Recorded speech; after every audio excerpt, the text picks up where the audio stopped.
loses this series, it might be over for his career for a while.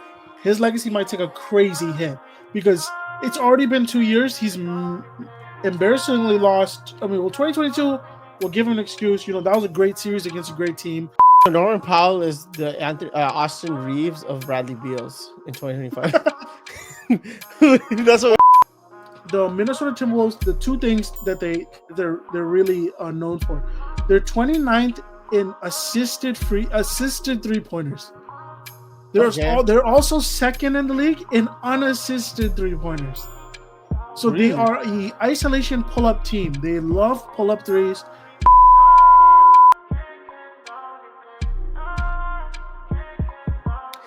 Welcome back to another episode of the Ridgeway Pod. I'm your host, Udoy, and I'm back with Ush.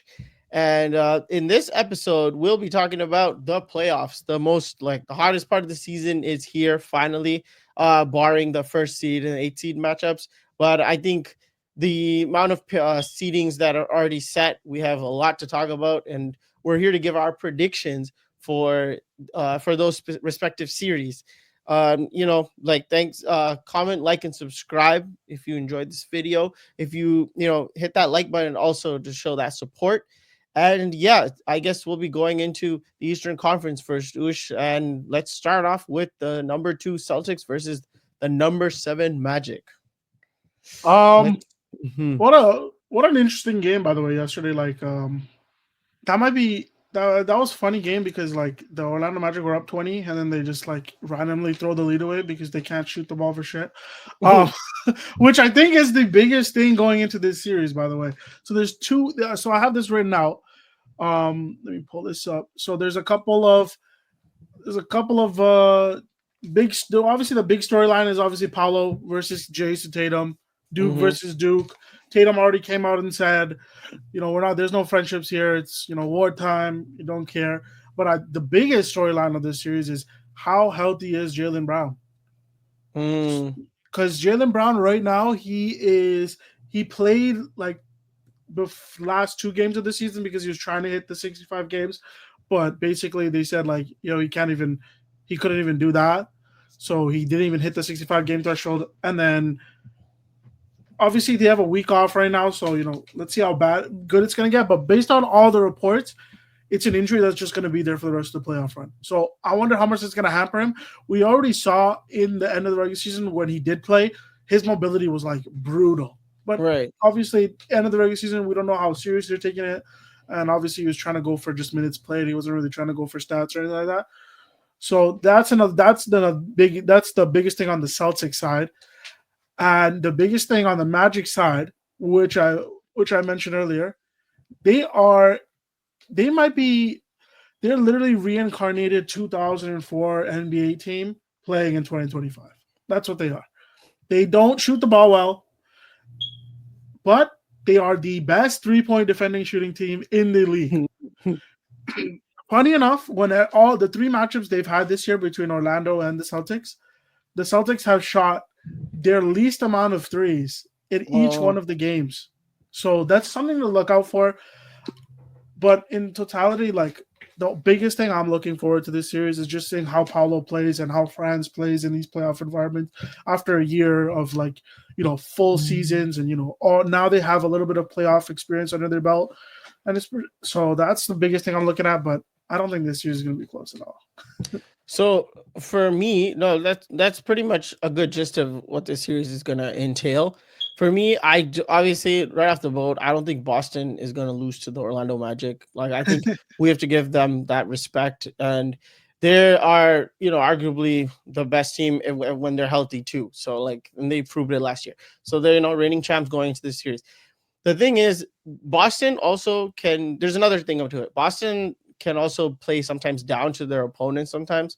And it's also Joe Mazzulla has that Pep Guardiola style of live and die by the play style and it'll work out eventually in the end, which it mostly does. So it's kind of like a classic case of they beat themselves if they do ever lose, but oftentimes they're so good that they won't lose. So that's why for the Magic, it's just kind of they're playing with house money at the end of the day. It's Paolo, can you be that playoff riser? We're all going to be watching for that. with the Tatum versus Paolo matchup. Jaylen Brown being not super healthy is a big like plus for the Magic, but I don't know if it's like enough plus for them to really win 4 games out of 7. Like, truth be told, like that's why it's a lot of just reiterating what you kind of said. Now, the thing about the Magic that kills me is like if you're counting on Cole Anthony and Anthony Black to kind of bail you out in like pressure moments, I don't think that's a good end basketball team. A good basketball team to win. So it's kind of like welcome to the playoffs. Have your moment, but unfortunately, I don't think I feel like you would have been favored more against the Cavs versus the Celtics because Celtics are so experienced. Unfortunately, like again, I'm not trying to call out the Cavs and saying they're like a fake team, but they're also gonna go through it.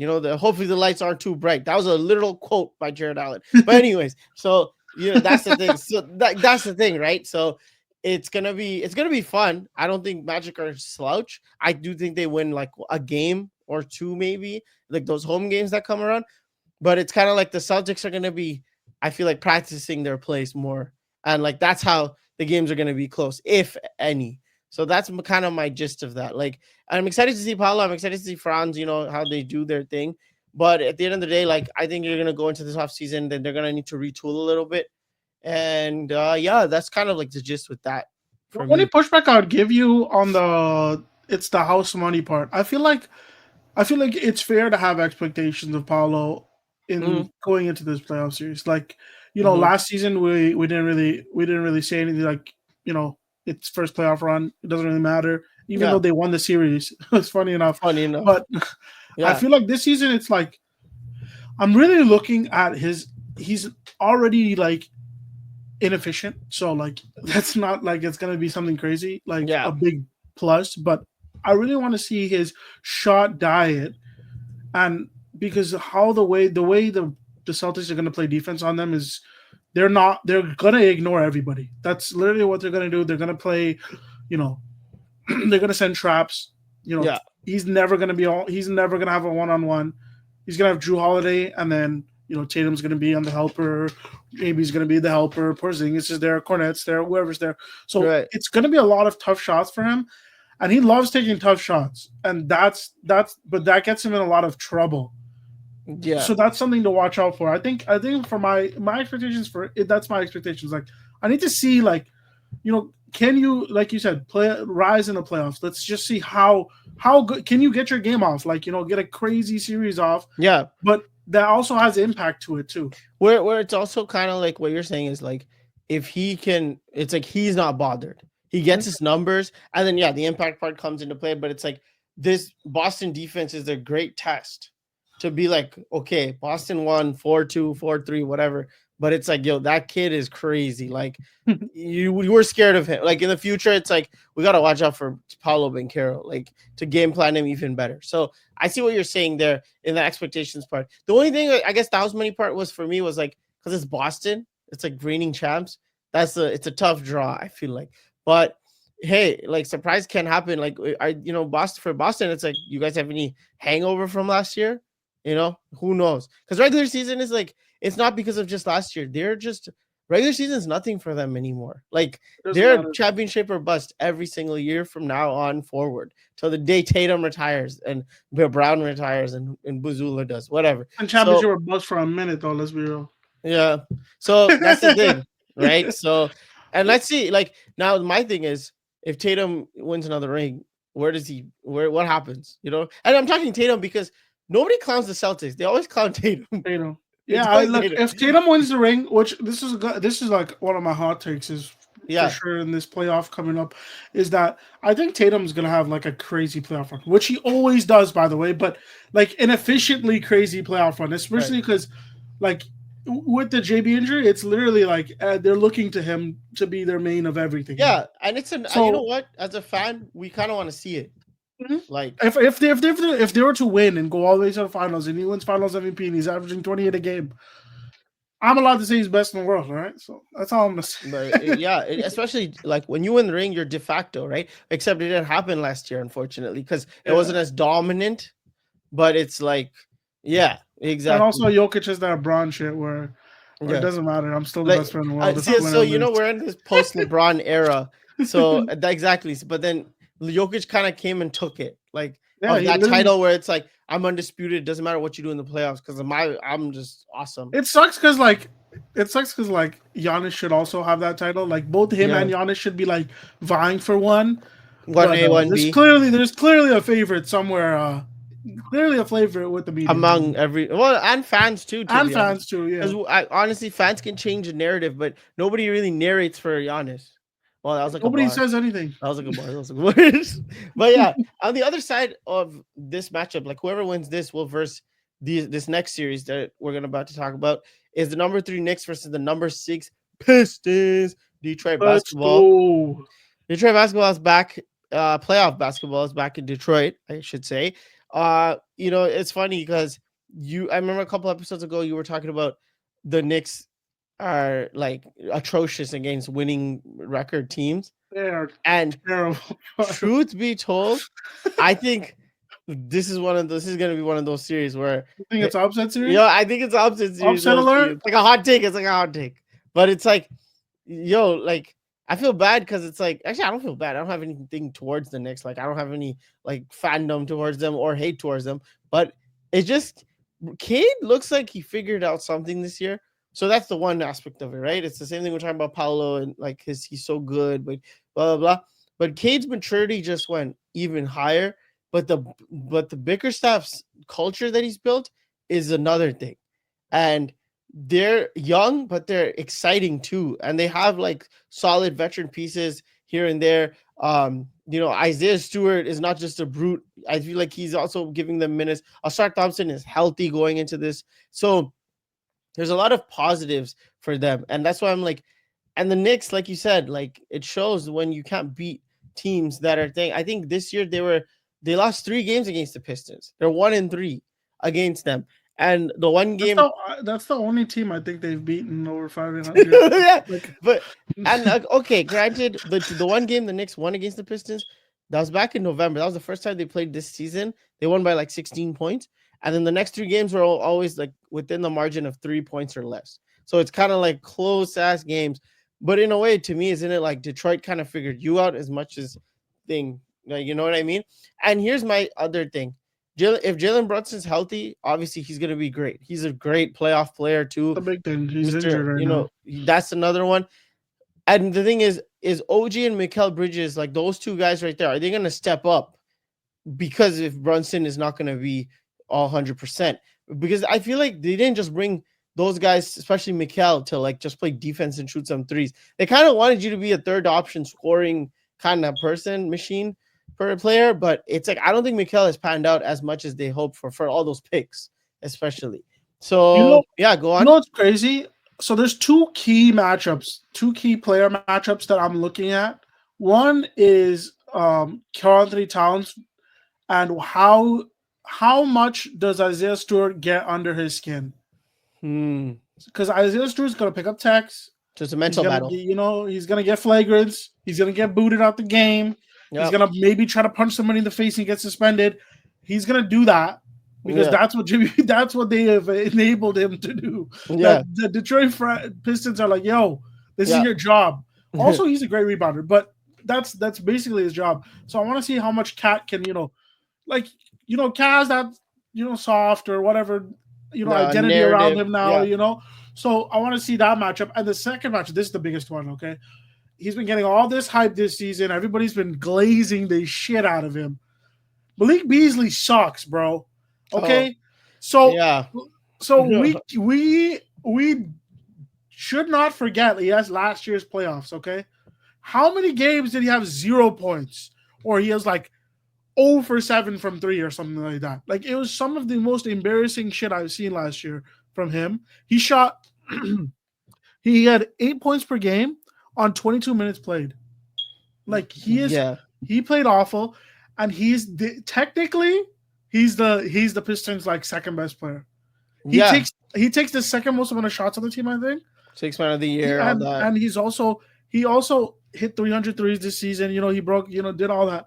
So he is honestly, it's so random to say, but just the way this Pistons team is built, he is like a key X factor to see, will the lights be too bright for him, or will he be able to continue his hot shooting? Like that's a big thing.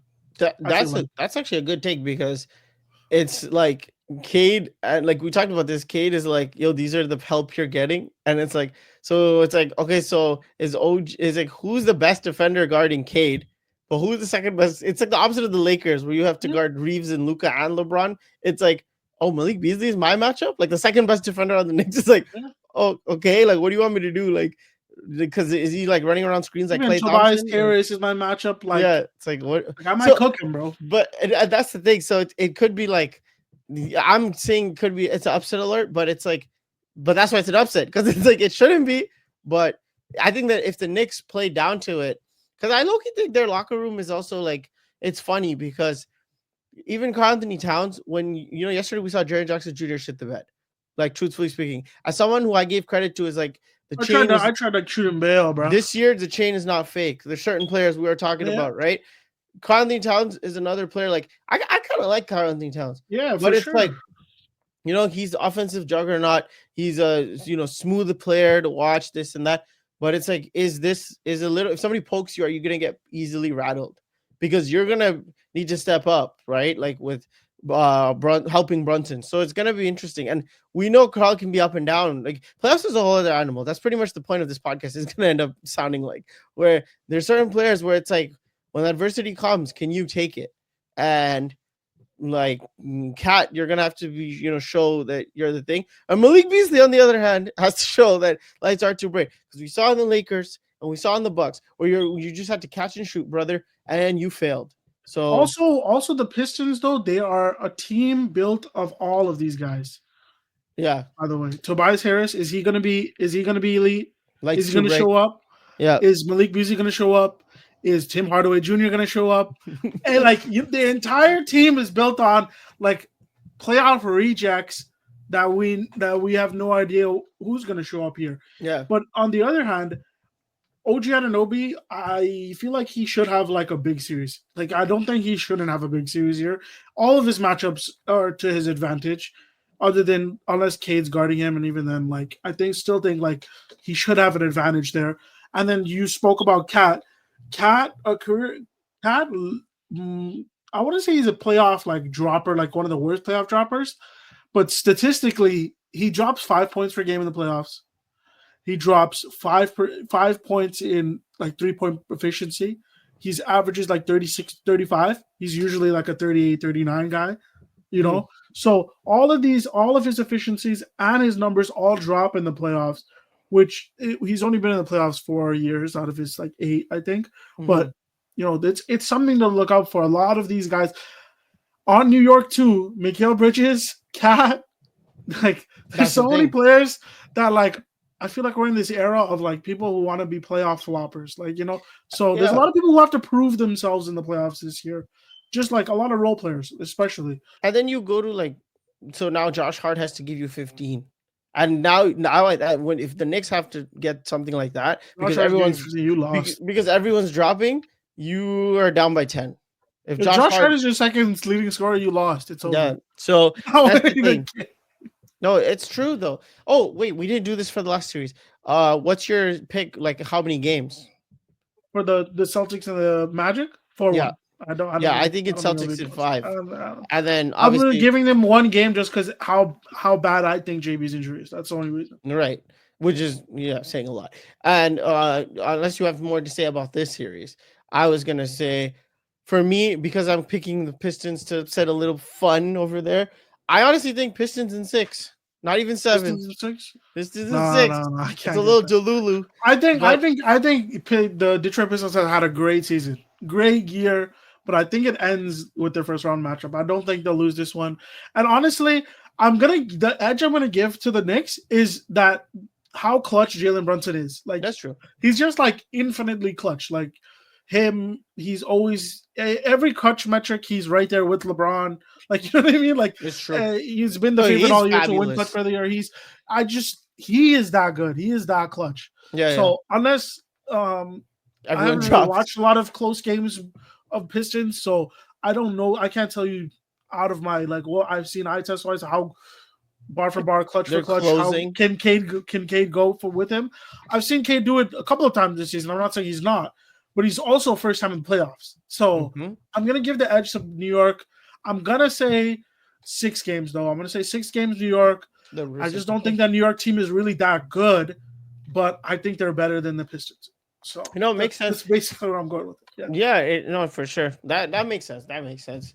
So it's funny because just a quick note. Last year, like, so I always do this. I always feel like I end up doing this thing where out of all the series, it's like not because I'm trying to be different, but it's like a vibe thing where it's like I think this guy is gonna elevate randomly and play lights out and win the series. And I think I did that a lot with Luka last year, but it's not saying a lot with Luka. Like it's called the playoff magic or whatever. It hits someone and then they go berserk and they win the series, right? Like Trey did it a couple years ago and went to the conference finals. So Luka last year was pretty much my like trump card. It's because of Luka. Oh, no, true. They're gonna do it. Every series we talked about it. Last we probably year agreed on most, and then the Luka. And then every time Dallas came up, I was like, I don't really like that team. Yeah, you're like, I like Luka. Yeah, and that's it. So I think that's why this year, where it's like I don't think to expend it too much on Luka because his team is like a whole other team right now. On a deep dive on them, yeah, boys. But so I think for this round, I'm calling it on Cade. It's like, I think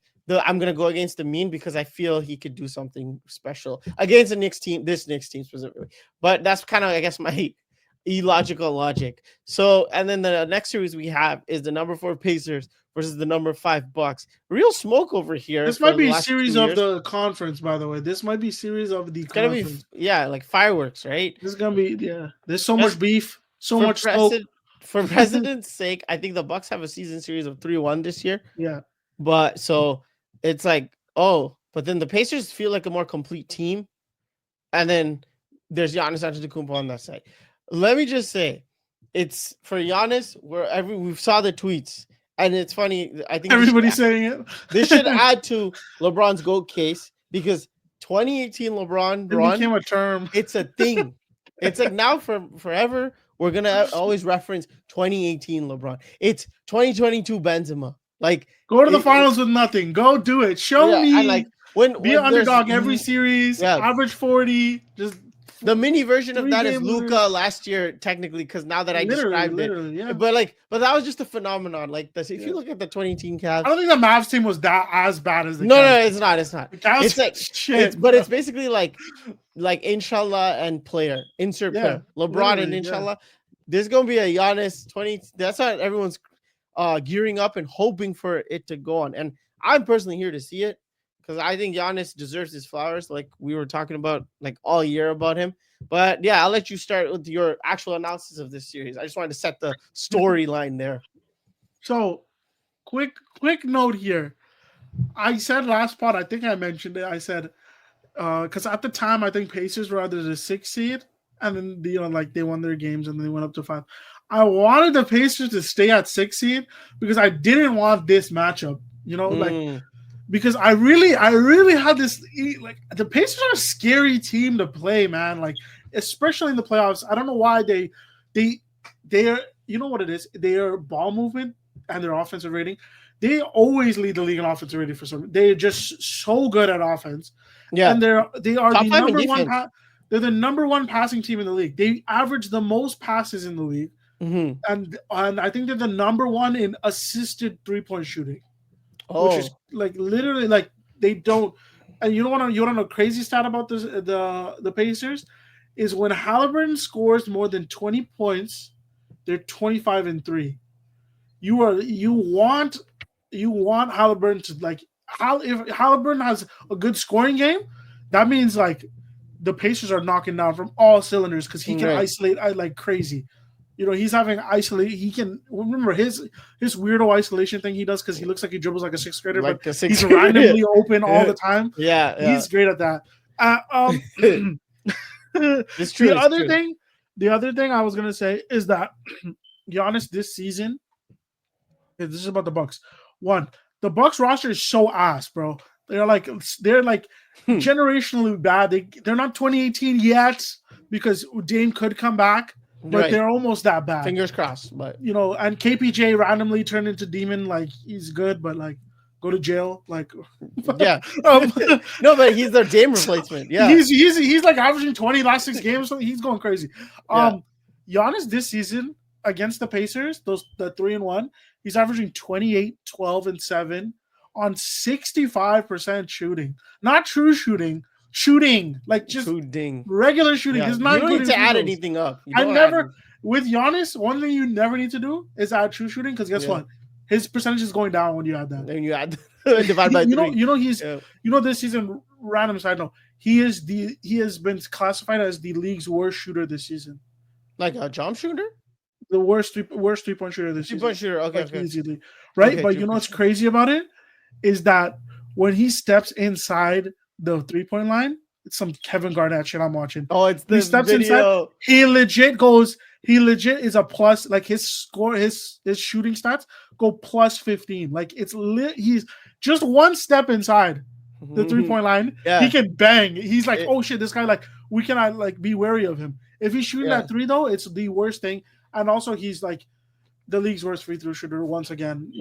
Based on volume and percentage. Obviously there's probably worse, but they don't take as many free throws as him. The second thing about the last thing about the Bucks is that Damian Lillard. They're saying he could come back for the playoffs, but he has blood clots, bro. It's not like an actual like a physical like muscle injury. He has blood clots, so this is like hospital has to clear you. Says you're not gonna die if you don't play. So like, who knows if he's gonna come back? And one little fact about last season, that playoff series that they had, the Pacers averaged a whopping 121 offensive rating against the Bucks last season. And I don't see why they cannot replicate that.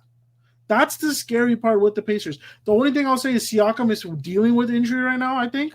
Some sort of hand injury. So that could be an issue.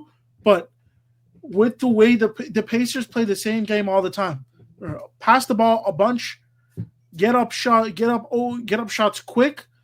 And that's how their offensive rating is so good. So it's scary. This is gonna be way closer. Like this is going 7 games. Like I don't think it's not going 7 games, especially if Dame's not coming back.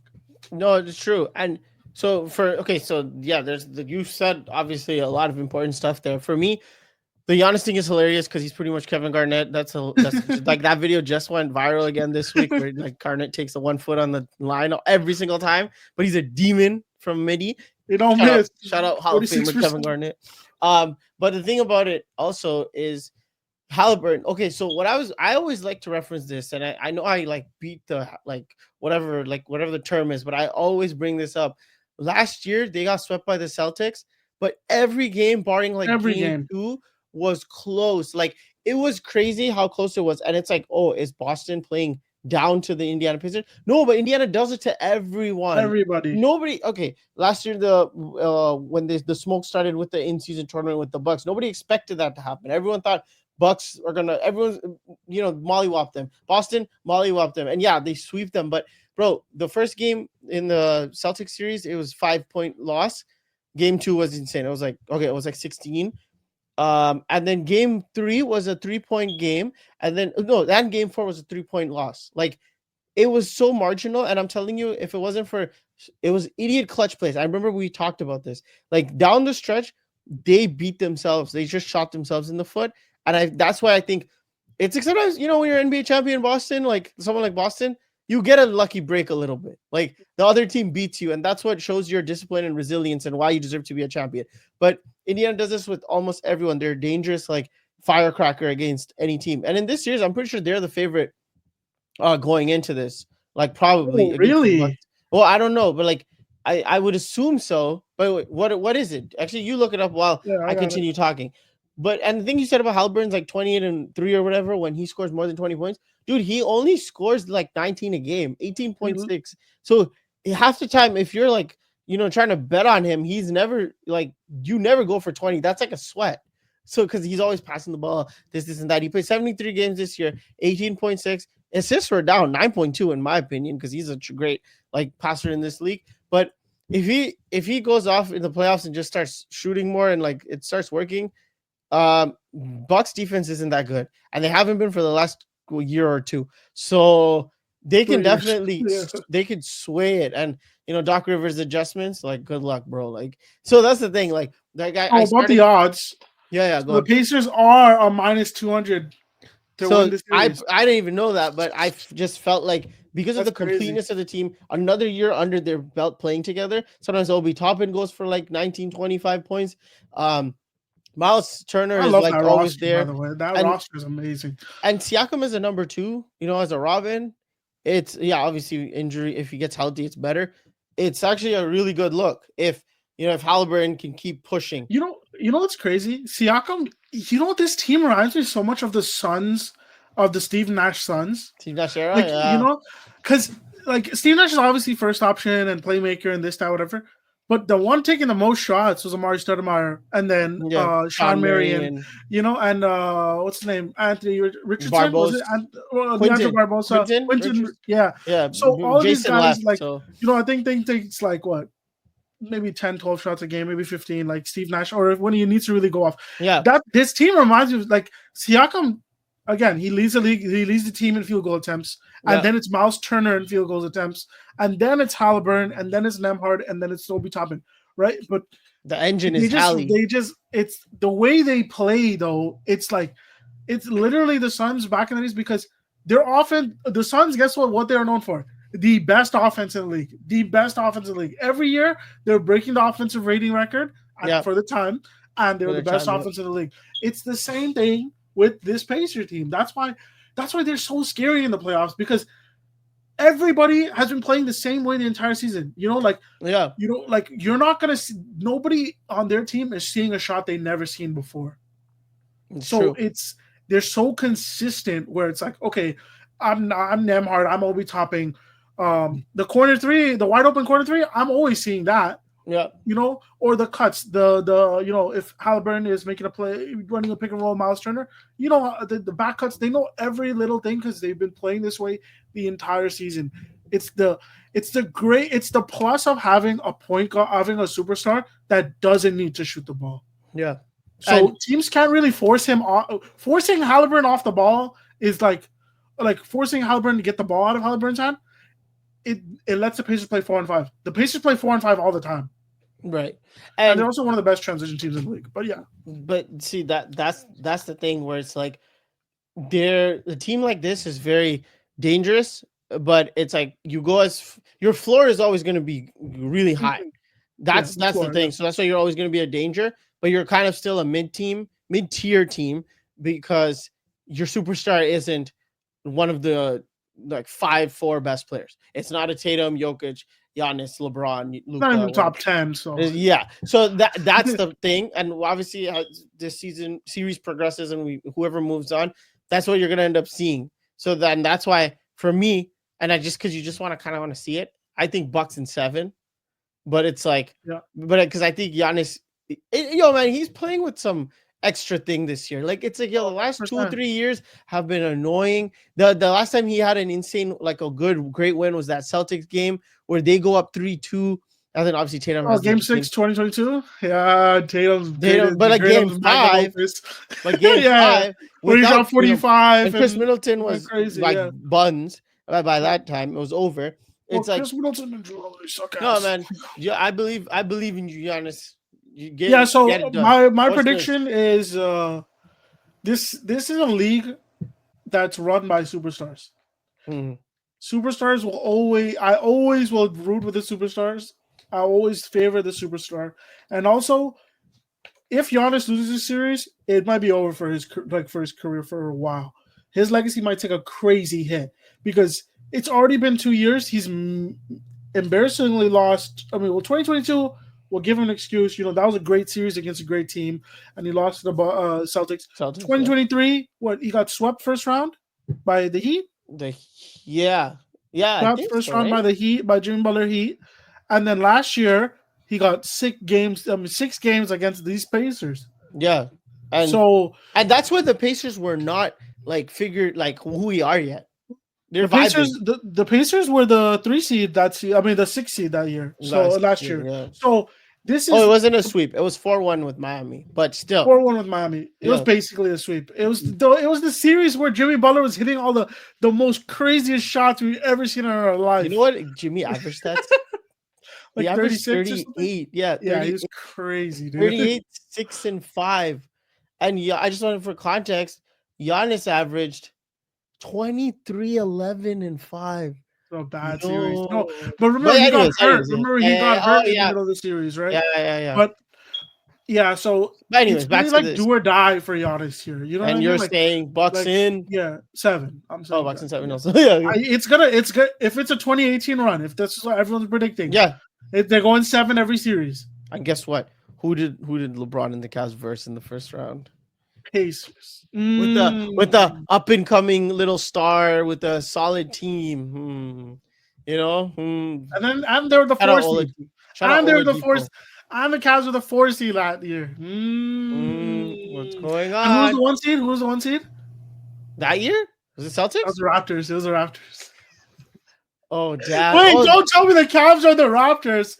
no. 2018. They are because Oh, last year the lights were too bright and Kyle I'm Lowry and good. DeMar, lights were too bright for them. I'm Giannis good. is gonna do the fadeaways like 8 in a Okay, row. if Giannis does that shit though, respect. If you beat if you beat the Cavs like that, that would be respect. Look, just to quickly finish off your point too, like just to add to that, you said his career might like it's like the halt. You know, his resume is great, but in the coming years, we're gonna be like this lull period was ass for Giannis's legacy. We already, not me and you, but like as a mass and the media already don't hype him enough. Imagine what this will do for him. And he's also low-key European, so they kind of not want to talk about him low-key, but all that's a whole other story. He's but also like, had 7 years. You know, he's had 7 years straight of 30 and 12. Like this is like 6 I'm years. pretty straight of sure 30 and 12. he's now the leading like LeBron's streak broke of 25 points a game for like 9 years in a row. I think the next is now Giannis. Yeah, which is crazy because like we have so many old heads who are playing right now. But it's Giannis after LeBron. It's Giannis, right?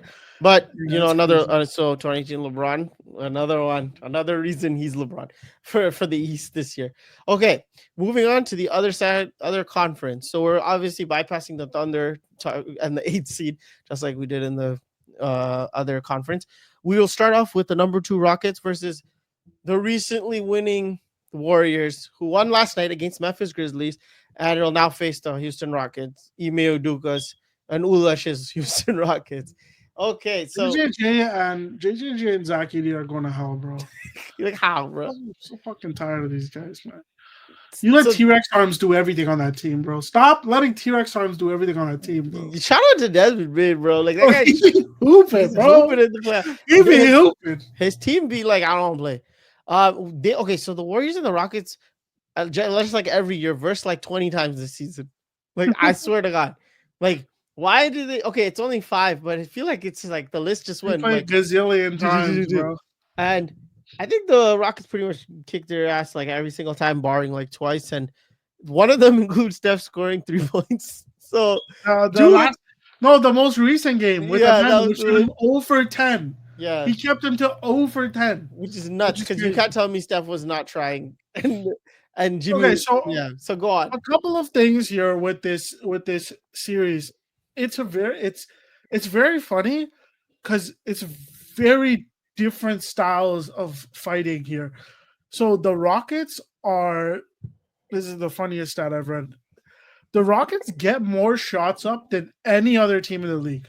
They average 5 shots, just field goal attempts. Field goal attempts. They average 5.5 more field goal attempts than the second best team. The second team. So like they're like smoking the competition within how many shots they get up. The only issue is they are one of the worst at efficiency. So their bad shooting percentages they counteract with we're just gonna get more shots up. You know what this is though? This is Ime Udoka's Celtic offense, but with inefficient shooters. Right. Because Ime Udoka is the first person who started the 3-point barrage shit, and then Joe Mazzulla, wasn't he his assistant? Crazy, yeah, he was his assistant. Yeah. So he made it, and Joe Mazzulla went in with it and ran.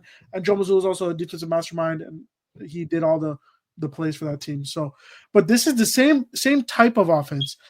And then the biggest thing here is it's not even the big man matchup because the Warriors play post and Draymond and what's the other kid's name? Santos? Is it Post Post? Just Draymond. Post and Draymond. Post and Draymond are like the big bigs. And Kevon Looney. And Oh, Kevon Looney, Looney. Looney, Yeah. yeah, Kevon Looney. Looney. Yeah.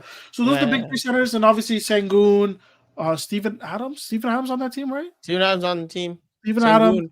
and Sengun. And then obviously Jabari Parker, which he plays the four, Don't forget Jock Landale. Yeah, Jock Landale, crazy. Shout out Suns legend Jock Landale. So the problem is that I have with this series, which is scary as hell, is two things. One, the Houston Rockets have the worst guard shooting percent efficiency I've ever seen in my life. It's Fred VanVleet, it's Jalen Green, it's Dylan Brooks. Not a single person shoots over like 35% from three. I swear to God. I have it up, by the way. So, okay, Jalen Green shoots 35% from three. Dylan Brooks is shooting 40% actually. No shot. He's shooting 40.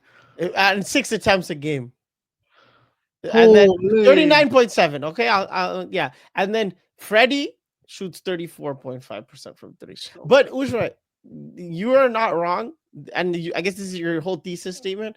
Jalen Green shoots 42% from the field.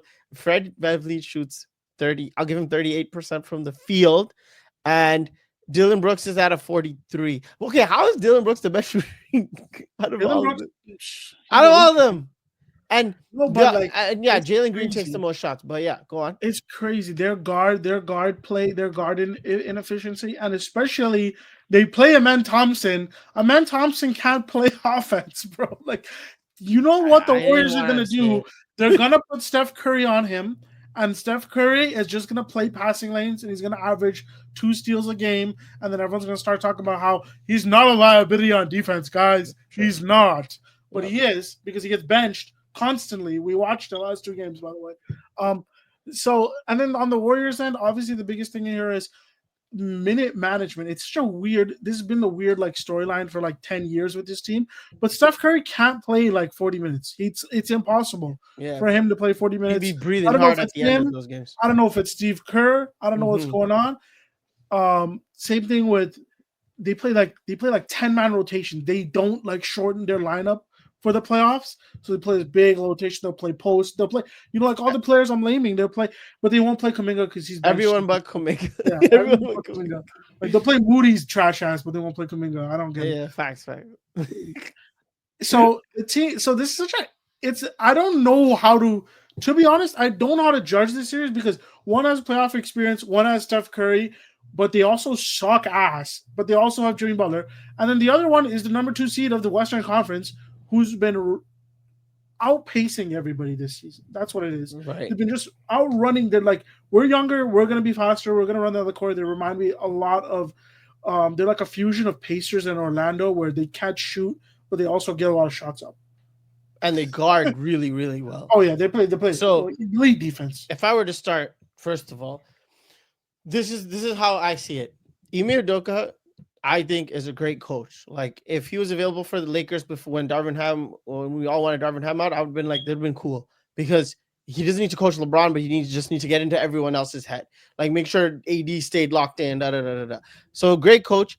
He also built this toughness among them. And that game where you saw over 10 3-points, that wasn't just one like game. That's like the Houston Rockets all year. They've been resilient. And okay, so there's 2 things. There's that they need to keep that up, that they're not going to get punked by the likes of Draymond, by the likes of Jimmy Butler, Steph Curry's aura and like greatness. Like, they're not going to shy away from it, be the number 2 seed they have.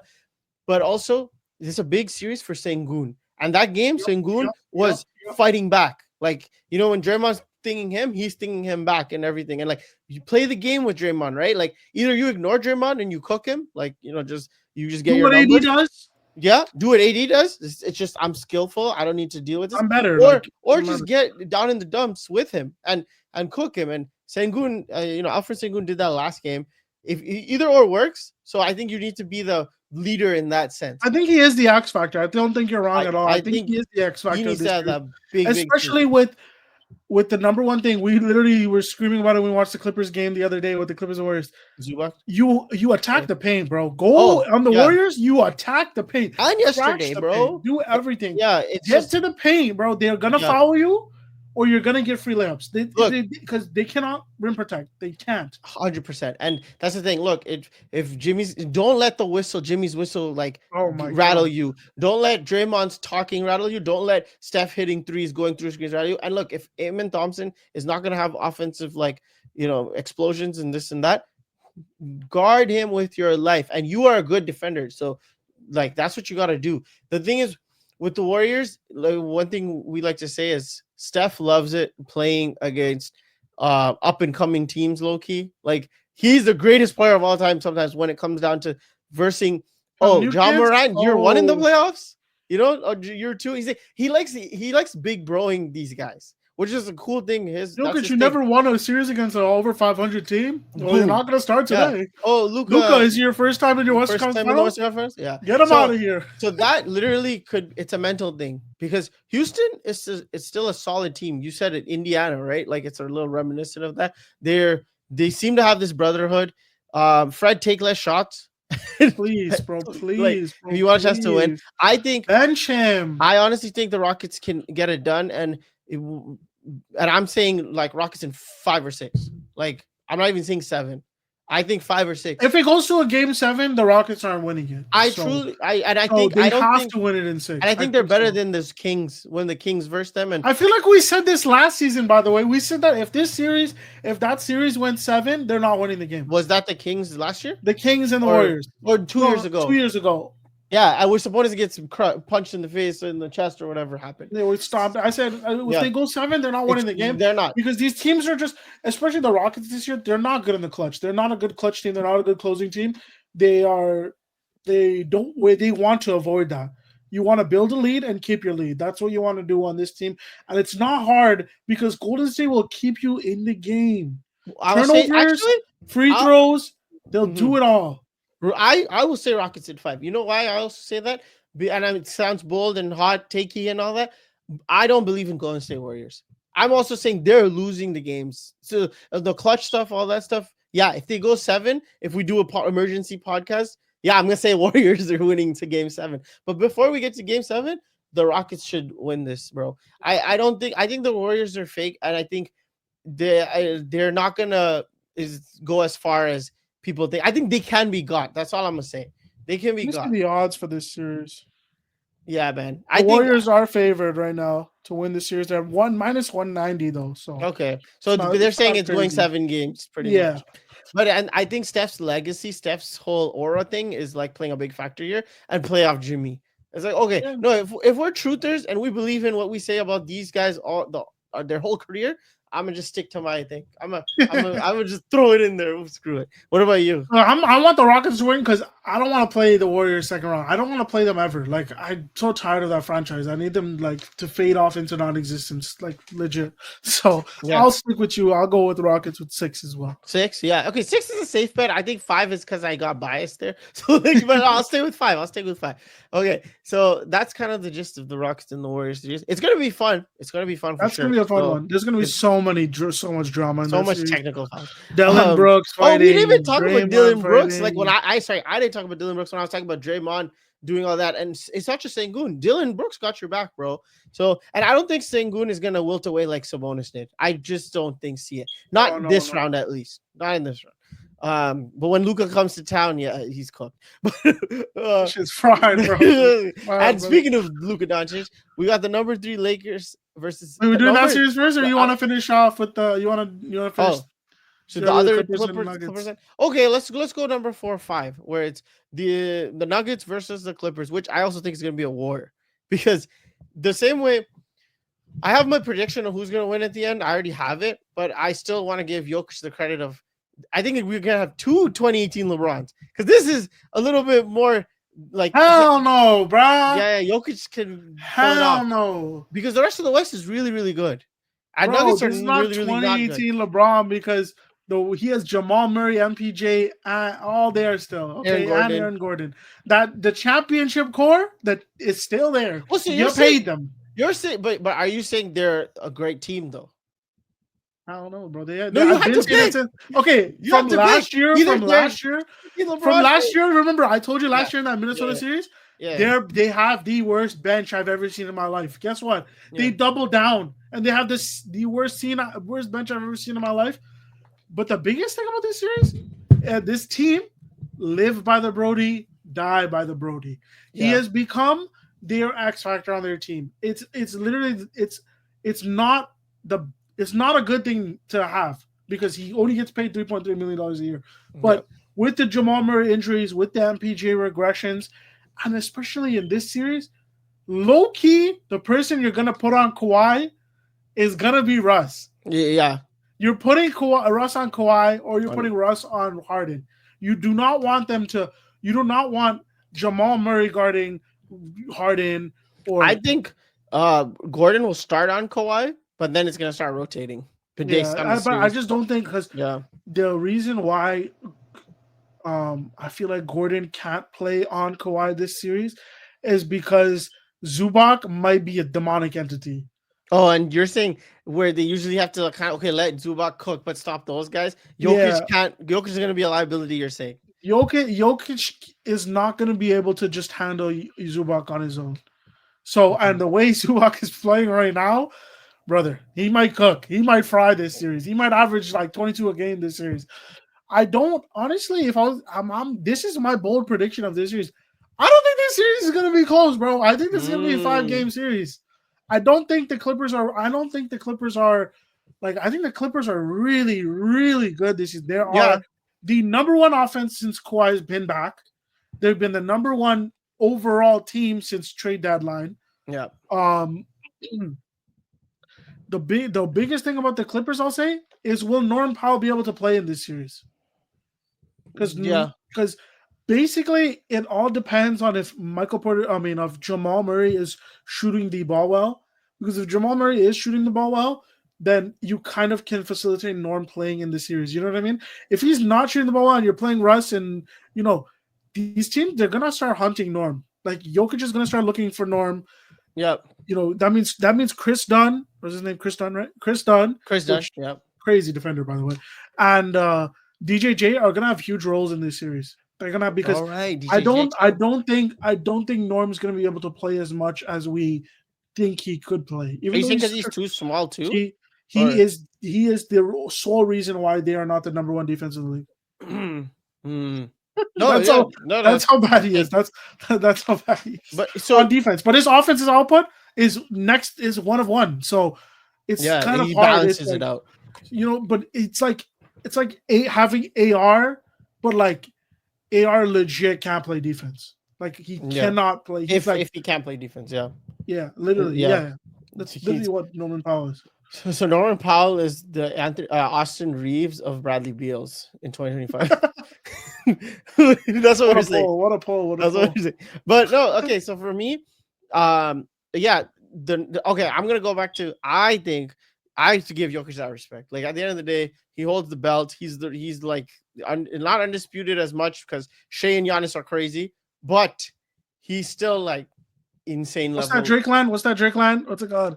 The crown is broken, but the crown is torn to pieces, but there's more in my possession. There's a whole lot of my possession. That's pretty much Jokic, man. Like, offensively, I know it's a two-way thing, but bro, his offense, he's Norm Powell elite. Like plus. Because what you just said, like, he's like, now imagine that. Jokic? Times a million. Oh yeah. Like, he's the best. Yeah. So my offense is like the best ever, and my defense. No, I'm not saying like Zubac is gonna counter him. There's no, that's not happening. That's Kawhi is gonna counter him. So for sure. So that's the thing. Now I have a feeling. I feel like this year Harden is very comfortable. And Harden's all-time great and everything, but we all talk about his playoff stuff, but that play-in game, like him playing through the thing, having like 12 points in the overtime, Kawhi, they're all just vibing off each other, and they kept it together. And I feel like low-key, the only thing is what? Just a random side note. Yeah, I don't think it was the Harden getting over his playoff woes. No, I think it's more so Harden just fries the shit out of the Warriors every time he plays them. Yeah, if you go back and look at the historical data, dude, he every time he plays them, he be whooping their ass. Yeah, you know him and Curry are tied in head-to-head record. Yeah, they are, which is insane to me. But based on their legacies, 2009 though. Yeah. Oh, sorry, what were you saying? But based on their legacies, it's true. like it's so crazy to say because you always say Curry 4 championships, da, da, da, da, da. Harden Except in the 1 playoffs. MVP, Yeah. playoff choker, whatever people say. But at the end of the day, like I feel like they have this comfortability. So their floor is very high. Like I talked about the Pacers. You said about the Pacers. So and Kawhi seems to be healthy. I think the biggest factor here, not to sound like a hater, but they did a big subtraction, addition by subtraction by getting rid of Paul George this year, like or letting him Yes. walk, whatever happened there. And that really helped because look at the culture in Philly and look at the culture in the Clipper line. Clipper line was always turmoil. Like they get a bunch of these big names and then shit hits the fan. Low key, if they even had kept Russ for this year for a veterans minimum type deal, I think that would have been a plus two. It was Paul George. I low key think with the amount of shots he needs, he paid like A, but playoffs like a C player, like all that stuff. So that I think automatically gives them a super edge You know against what's any crazy? series. Yeah, When the Clippers first got created, remember the super team Clippers, Paul George, Kawhi. What was the biggest thing we said? We said, yo, there's no playmakers on this team. Who is playmaking on this team? yeah, Who is gonna get these ball? Because those are two wings, pure wings. yeah. They are not. They're him them two and KD. They're not playmaking wings. Playmaking They're wings. Yeah. wings. They're scoring wings. They're true wing shooters, wing scorers. Who is going to be playmaker? And the amount of downfalls they've had is because a lot of their offensive creation had to come from isolation, and a Yeah. lot of their role players couldn't get going at all because there's nobody to create the ball with them. For them. They Yeah. got Harden. They got Harden, and Harden is the best, one of the greatest floor raisers of all time. Ever. So, Yeah. and he's one of the best playmakers of all time. So it shows how much he fits well with Kawhi. Which it's funny to say, like if they imagine if they made this move like 3 years ago or something. Yeah, or like if somehow they teamed up when Houston or like some next team because Kawhi is like I saw Sports Talk Barry talk about it. It's like Kawhi's career is too hard to explain. Like you just had to be there because Yep. like when he's special, it's like oh my god, he's the best player ever. Like bar LeBron in this league, right? But then in 2016 Kawhi, 2017 Kawhi, like 2019 Kawhi. So, but it's like and he rivals KD, but at the same time he's not there all the time. Like injuries and this and that happens. So and load management. So that's the thing where I think Clippers are obviously I think they're the better team, especially speaking this year. As respectful as I am towards Jokic, Jamal Murray taking playtime off for 5 seasons in a row or something. I think it's caught up to them. Their bench, like you say, every time is weak. So for the last 2 years, you've been reading this noise, which is true. MPJ is stagnant, but Missouri alumni, so his job is safe. And honestly, Aaron Gordon, I'm not gonna talk a lot about Aaron Gordon because Aaron Gordon is Aaron Gordon, man. Like it's like Drew Holiday on the Celtics. Why are we? If we're gonna talk about the fourth best player, like you know what I mean? Like it's kind of stupid. Like just turn over the whole team, then figure it out. So, in my opinion, that's why it's Jokic's greatness versus the solid Clippers team. That's literally what I'm saying about the Bucks and the Giannis versus thing. Now, but in this situation, I honestly feel the Clippers got this in like 6 games. And I'm giving Jokic 2 because I think he's that great. He honestly, based on how I just raved about him, it should go to game 7, the way they went Minnesota. But you like again, last year's Minnesota, this team can be got. And how many games can you have 4 lights out games of you buy Jokic this year? We saw him score 60 and lose this year. Like because of stupidity, but that's the team. Month of April, he averaged 45, 12, and 15, Yeah. and he had one win in the entire So month. so that like honestly that it sucks, but these are the growing pains of LeBron-esque. Except LeBron usually wins those games, but but we saw 2018 game 1. Like that's what Jokic was getting his head bashed in all season. It felt like, especially month of April. It's So funny because yeah, you're talking about Aaron Gordon. Aaron Gordon this season, it's the least amount of games he's played since he's come to Denver. yeah, He's played 75, 68, 73, and this season 51's game played, but only 42 started. So like 18 of the games he was on the bench because he couldn't play a bunch of minutes. Lowest minutes per game, second lowest points per game this season. His shooting percentages have dropped. Other than his 3-point shooting, for some reason, he's shooting 43% this season, which is freaking insane that's on kind of 6 wild. attempts. Yeah, But him, I think his decline in his athleticism is obviously it started, but it's getting like like that drastic drop. Yeah, It's like it's starting to. He literally that's why he's shooting his 3-point shooting keeps going up. because he's His just shot taking yeah, he's not moving and but around a his lot. Yeah, the box crashing, yeah, the it's offensive rebounds, the lob, the the cut lob, all those things, those little things. yeah, It's getting harder and harder for him to do, especially with this roster foundation. Bro, this roster cannot shoot other than if MPJ and Jamal Murray can't shoot, everybody on the team cannot shoot. yeah. It's true. Every Yeah, yeah. single person on that team cannot shoot, which is insane. Yeah, no, it's true. It's funny because they don't take a lot of threes. I feel like too, as much as you feel like they would, because Jokic shoots 42% from three. MPJ and Thing are both 39, almost 40% from three. Christian Brown is also 40% 3-point shooter but he only takes like 2-3 a game. So Yeah, he's a they're all slasher. low volume. They're Yeah, all low volume. that's the thing. The volume is hella low. They don't have like a Norm Powell just chucking up those threes, right? And this season's such an anomaly for them, by the way. the thing about Aaron Gordon, like you're that you harped on, is these kind of players are so good, and like you always want those kind of players on your team when they're in their peak physical performance. Because Aaron Gordon like that, you're gonna win a ring. Drew Holiday's, Derek White's, just like especially like Drew. You like only have them for like 2-3 years though. Like it only there's a lasts shelf so long life with though, those guys. because same thing with Shane Battier and like Charles Lewis in the Lakers teams, it's right now it's DFS, and if Rui gets more rebounds, right? Like those are and Vando, like those second chance playmakers, but there's a shelf life, so you have to kind of replace them. Unfortunately, yeah, or give them a lesser role, like someone who I feel like keeps extending it, but he's not really an insane box crusher, but he kind of plays the role so perfectly. Two people, I would say Al Horford. It's like a sleeper. It's a sleeper, bro. Right? And yes, that's literally what it is. And like Draymond, if he was on a better team, like his mind is, but he's a cerebral kind of guy. You know the thing about Draymond though is you're saying it's kind of fake. The chain is fake. That shit is so fake, bro. Because like the Warriors aren't good, bro. They haven't been good, and he's the one costing them games constantly. That's true. By the way. I guess I'll stick to Al Horford, because Al Horford, I'd say that who's the best at this shit? It's Josh Hart. Oh no, Josh Hart has never been, but he's in his prime right now. Exactly. Whoever, if the Knicks want to win, they keep him. Like I know, I'm never getting rid of Josh Hart. But he averages 9 rebounds a game. He's 6'3". No, Josh Hart is the you know what team needs to go to? He needs to go to Memphis. That's the team that needs to go get Josh Hart. Yeah. JJJ will literally be like, bro, I can finally be the 3. Because that's what he wants to play.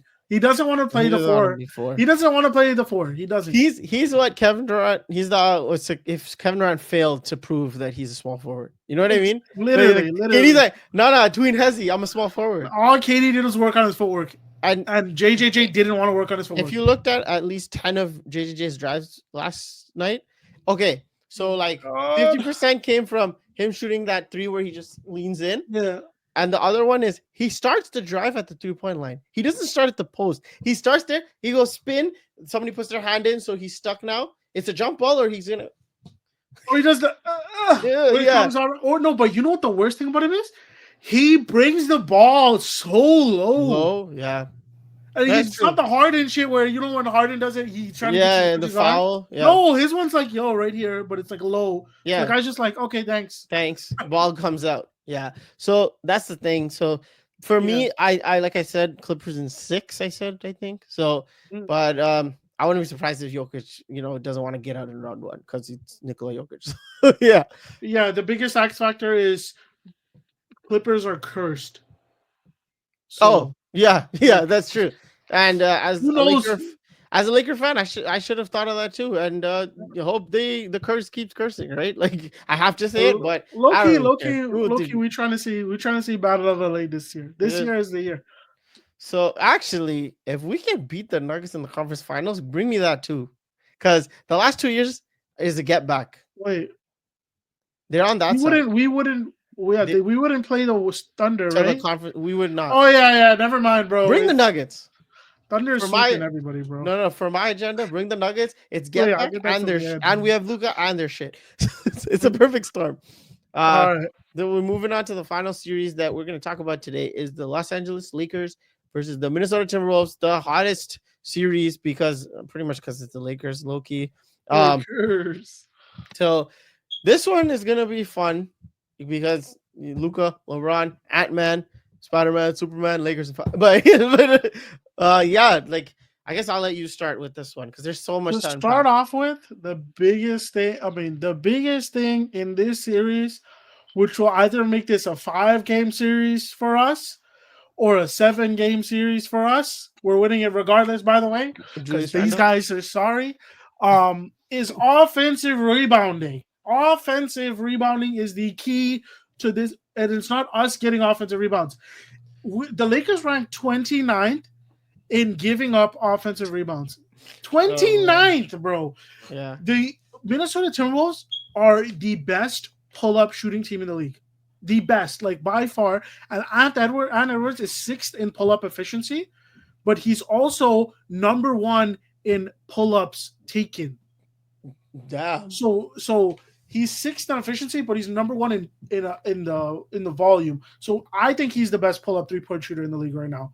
So the entire team, for sure. The entire team, the Minnesota Timberwolves, the two things that they're really known for, they're 29th in assisted 3-pointers. They're also 2nd in the league in unassisted 3-pointers. So Really? they are a isolation pull-up team. They love pull-up threes. That is their bread and butter. Yeah. Everybody doesn't. I don't know about the exact percentages across the board, but they're not the greatest 3-point shooting team in general, like percentages wise. But on the pull-up isolation threes, they are the best team at it. But the number one thing the Lakers have to do is force them. If we're gonna the defense that we have to play, we have to hedge. We have to hedge. We cannot play drop on. We can't play drop on Ant. I do not play drop on Ant. He will thrive off that because that's his favorite shot in the league, favorite shot in the world right now. Like that's his number 1 shot. He shoots, I think, 40-something% on those pull-ups. And then we have to make sure they don't crash the boards. The Minnesota Timberwolves aren't the best offensive rebounding team in the league. They have really good lineups though when Michael O'Connell is not on the court. That elevate their crashing status, and especially with Rudy Gobert on the court, they're gonna have a center on the court at all times. He's gonna get 15 rebounds. We're not playing a center. We're playing Jackson Hayes for maybe 5 minutes. It's gonna happen. JJ Redick is not. JJ Redick has committed to the small ball. The biggest thing about the small ball though is Thing said it the other day. Imi Udoka said this the other day. He said it's not really a battle of having a center there. It's really a battle of wills. How badly do you want to get the rebound? Yeah. And the Lakers, the last 2 weeks, they've shown we're going to gang rebound. We're going to play gang defense, switching zone up on one side of on the court. So all of the things that we've been doing the last couple of weeks have been perfect going into this series against the Timberwolves. That's why I think it's a favorable matchup for us. Now, if Chris Finch goes, starts doing help beaters and, because we're going to send – first thing we're going to do to Ant is JJ Redick is Arteta. Like, we're sending the shameless tactics. We're going trapping. We're going blitz. Help. Yeah. We're going blitz. We're making you pass the ball. Yeah. Which is the biggest thing. We have to test their playmaking. And we have to test their help beating. When they start doing help beating, that's all dependent on if Chris Finch is a good coach. That's when it'll get a little tricky. But until then, I think we're confident. So here's my thing too. No, and your analysis is great. Like this is defensive end, by the way. I didn't talk about Lakers offense. That's 100%. Okay, so that's the thing. Like, okay, I'll start going into it a little bit. Your no center thing makes a lot of sense because Luka's gonna go for Rudy. That's the first thing. Luka's gonna go for Rudy. And if Vando or DFS or Rui's been so Rui's been so up since the Luka thing. Like he's been eating the most. Like the most improvement I've seen from any player has been Rui's offense with Luka. So Rui wants to jump and get those lobs or just cut and then score an easy layup. That'll be great. Like so they're gonna be like, don't drop on Luka because he's gonna pull that shit and score 30 a game doing that. Or if you step up, you're in his chamber now. So, and that's gonna be he's gonna hunt Rudy, like I said. He's gonna hunt Julius Randle, like I said, like or what I was gonna say. And that's the thing. And if Ant's gonna be that offensive spark plug, because I know Julius Randle and him have been figuring it out in the last couple of weeks, but at the end of the day, I'm gonna call the spade a spade. Julius Randle in the playoffs. Okay, no, beat me. Like I want to see that, and that's what I 100%. want to see. And Ant's gonna have to be the supernova on offense. Every series he's gonna go in, he's gonna have to do it. So you're gonna guard Luka, or you're not gonna? I don't. Okay, so what you just brought up, who's gonna guard Luka? This is the storyline that's gonna go for every series for the Lakers. Who's gonna guard Luka? Who's gonna guard Bron? Who's gonna guard AR? It's legit the biggest mismatch. So let me give you some stats and then I'll let you go. Off last season's series against the Dallas and the Wolves, this is the best series to look at it just because I feel like that they guarded Luka the best. Like they showed Luka the most what's it called? Like the most bodies and most different styles of defense. They showed him a bunch of things because the Celtics, bro, they just beat the shit out of him, man. Okay, yeah. So no, Whistle was gone. Like and the 28, they shot 28% from three. The Dallas Mavericks from that series, but that Wolves series was very interesting. So games 1, games 2, games 3. Luka was primarily defended by Jaden McDaniels, and then second was Nah, and then third was Ant. But Ant was really playing obviously he was conserving himself so he can play offense. In this season, funny enough, last season he was more of a wing stopper defensively. Yeah. This season he's become a help defender, which is weird. Isn't that the transition of a great two-way player? Like transition. Because last season he was like, whoa, like this is crazy two-way. But his efficiencies went up this season, but his defensive identity and his defensive playmaking, take a step back. Which is this always happens again. So this is the interesting fact. Yeah. In game 4, the game they won, the one game the thing won. I think did they win Wolves? That or the Wolves win that? I know in game 3. Sorry, game 3. That's the game they won. I think. Yeah, in game 3 or game 4, one of the two games. And game primary match. Game 4. Game 4, yeah. So Ant's primary matchup, who they put him on because they're desperate, they put him on Luka.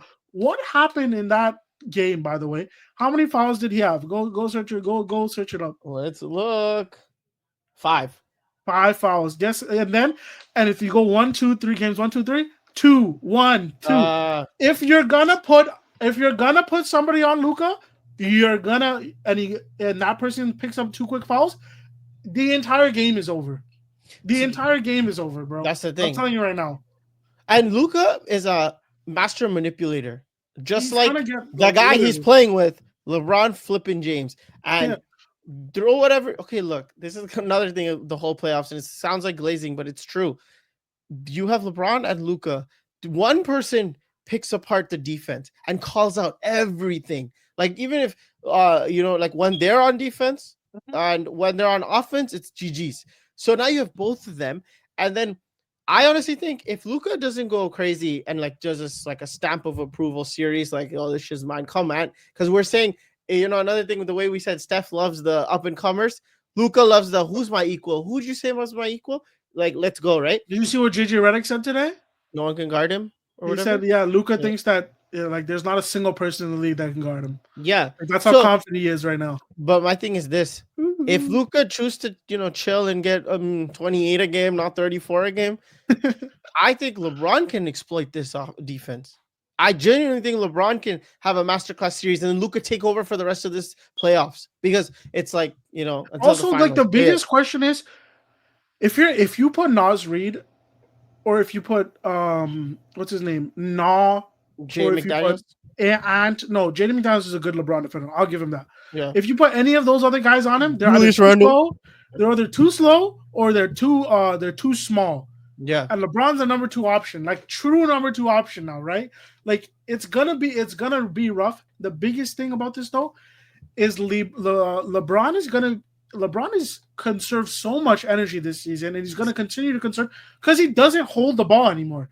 So his defensive playmaking is gonna go through the roof this series. He's gonna play free safety. He's gonna be allowed to play free safety with DFS and what's it called? AR probably going to be primary ball handling duties, and then Rui.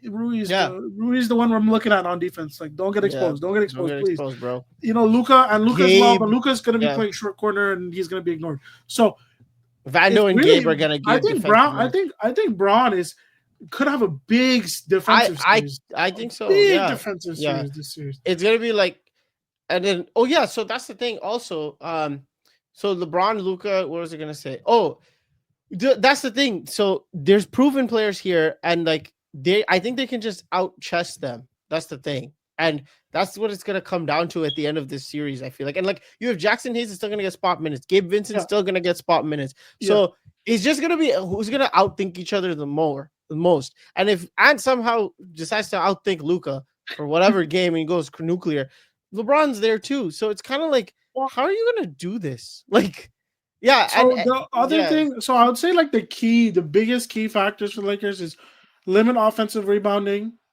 limit um limit 3-pointers taken.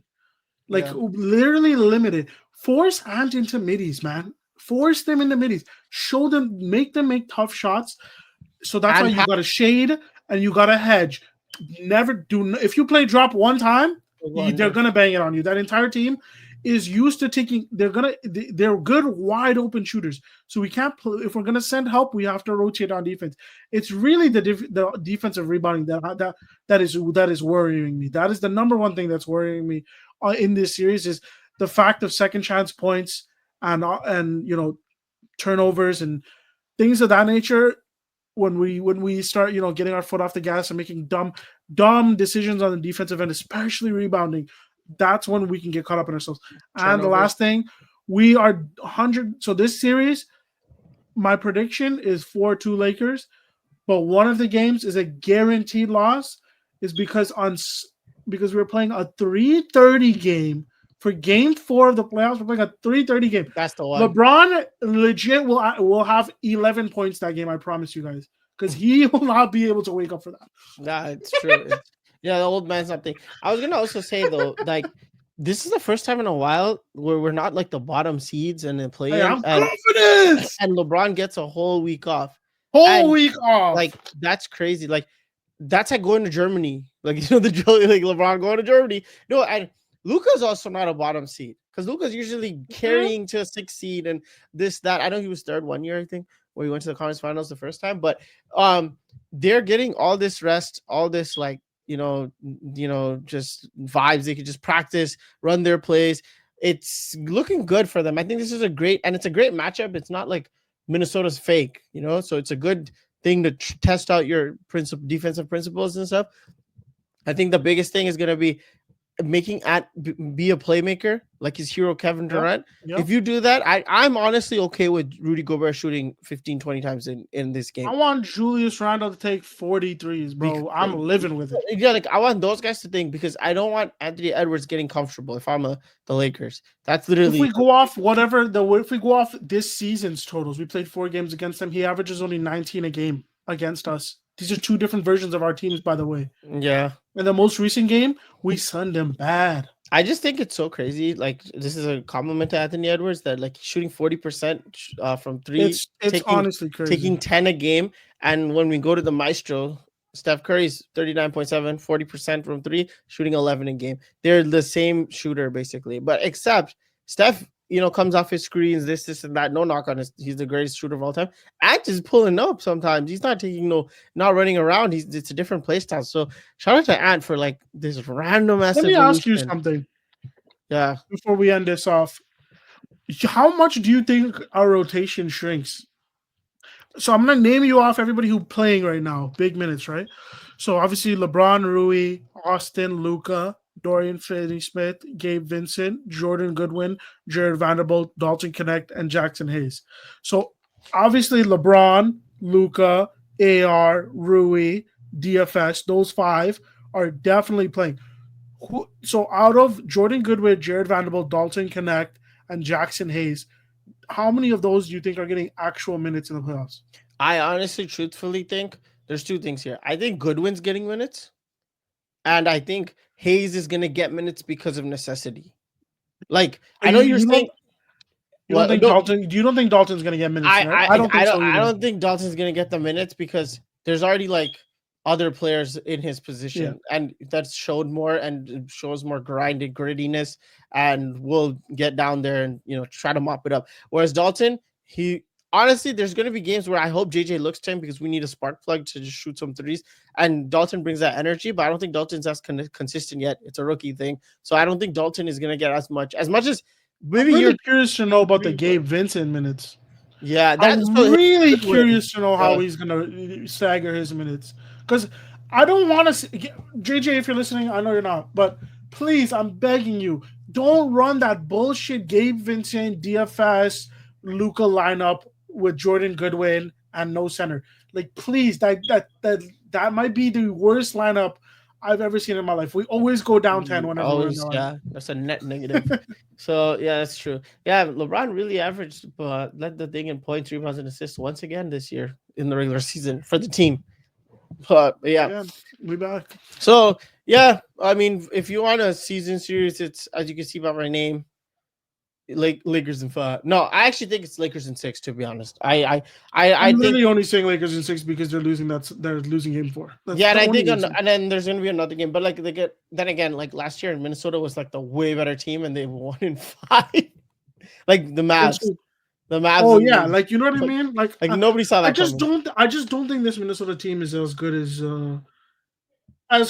Ant is. You know, like you know what I mean. Like Ant is And ahead, great, bro. Ant and is fucking ahead amazing, but of the schedule. everybody else on that team just like doesn't scare me at all. And the way the Lakers are built right now, and the way we've been playing basketball right now, it's just we kind of lucked into this series because they play the way we want to defend.